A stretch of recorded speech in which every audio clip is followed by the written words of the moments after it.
So form shortening. So forms are the gateway to leads and every decision our customers make, and how we build that form impacts if somebody's going to convert. So this is the new forms editor. And what you can see here is that I have a form, and on the first page, I'm asking information like first name and last name. And on the second page, you see I'm asking questions about phone numbers, messaging, and I can also see, just as a neat feature, the progress.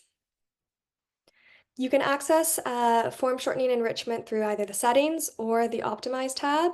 And in the settings here, I can see what knowledge base article is attached, just so that I can review and make sure it's all good before setting anything live.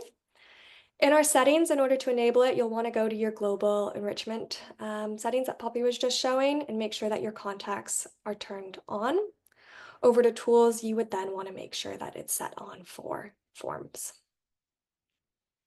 Back over to our actual forms editor, you would then be able to turn that on there. For first name, you can see that it appears.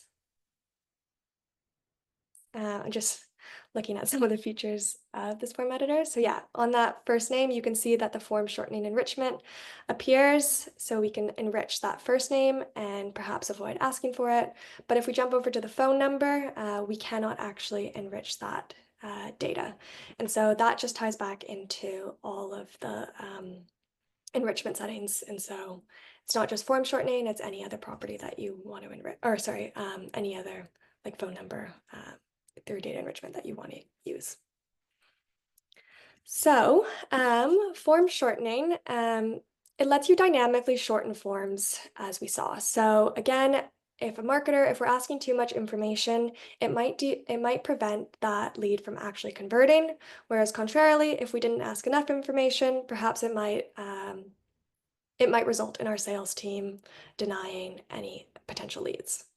And so if the form enrichment tool or the form shortening tool uses HubSpot's data enrichment features so that you can still collect information you need in order to score and route leads.